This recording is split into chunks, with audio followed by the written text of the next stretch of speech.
Hi everyone, my name is Emily, and I'm a part of Zoo Montana's education team. Now, today for the Billings Public Library Summer Reading Program, we are going to take a little dive into the ocean habitat. While Montana is a landlocked state right now, it didn't always used to be that way. In fact, millions of years ago, right here in Billings, we were underwater. Come join me as we learn about our state's oceanic history and meet some marine reptiles. The only constant in life is change, and the Montana landscape has changed a lot in the past 70 million years. Before Montana looked the way that we know it today, it was the bottom of a vast, shallow interior seaway.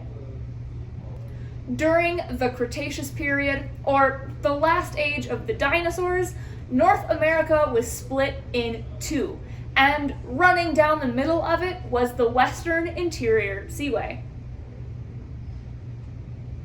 This seaway spanned from the Rocky Mountains in the west to the Appalachian Mountains in the east, north to the Atlantic Ocean, and south to the Gulf of Mexico. Its waters were full of life, ranging from small invertebrates like mollusks to terrifying predators like mosasaurs and sharks. Evidence of these ancient life forms can be found in the form of fossils, much like these right here, and they can be found in the rock formations throughout Montana. So, why aren't we still underwater? The movement of tectonic plates 70 million years ago, and the climate that changed as a result of them, dried up the Western Interior Seaway, creating the North American continent as the one that we know today. Inside of our education building is a species that isn't afraid to get their feet wet to make an escape. Let's go and meet Kuzco, the green iguana. Green iguanas are a tropical reptile, and they can be found living in Central and South America, the Caribbean islands, Florida, and even Hawaii, where they were introduced.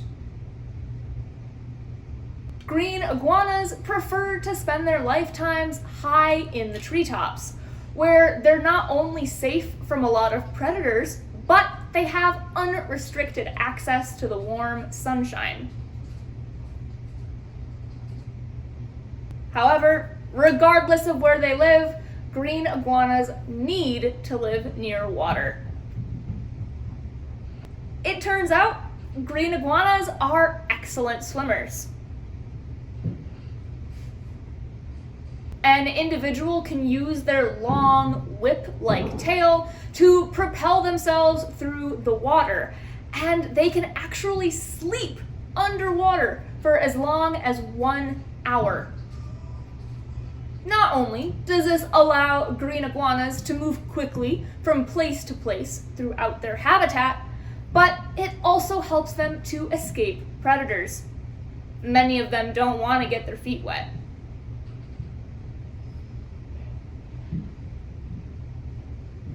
In fact, green iguanas aren't the only species of iguana to occasionally take to the water.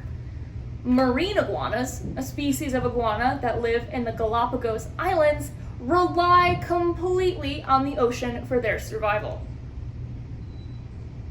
When they're not swimming around, green iguanas can be found high in the treetops of their tropical forest homes.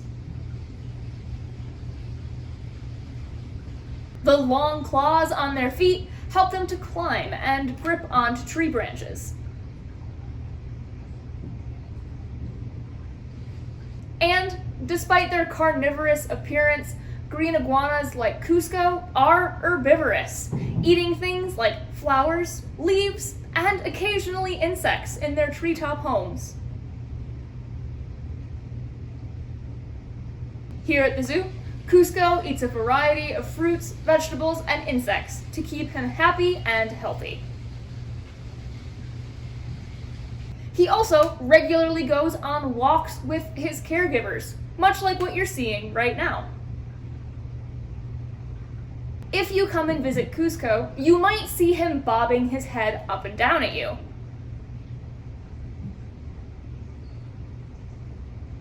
For green iguanas, this is their way of saying hello and recognizing your presence.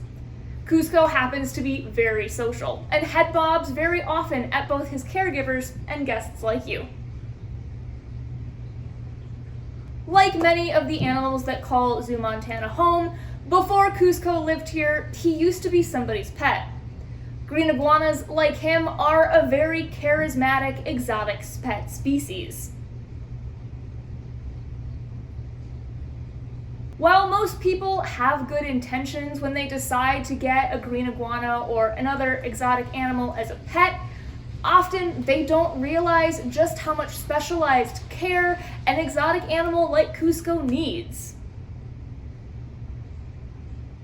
As a result, many animals end up escaping their homes, or their owners release them into the wild if they decide they don't want that animal anymore. Releasing an animal that's been kept as a pet into the wild is never a good idea.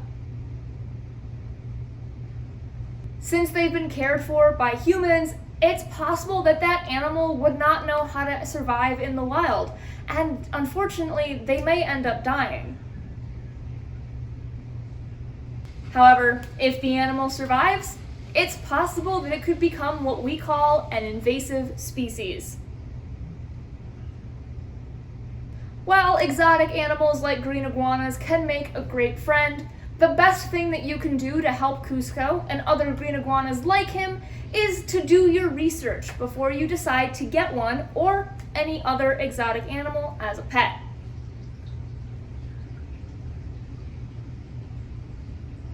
Doing a couple minutes of extra research to make sure that you are able to give your new friend the love and care it deserves can end up making a huge difference for the animal, the species, and your local ecosystem. Thank you for virtually joining me today as we learned about ancient oceans and modern iguanas for the Billings Public Library Summer Reading Program. Your event code for today is Kuzco. See you next time.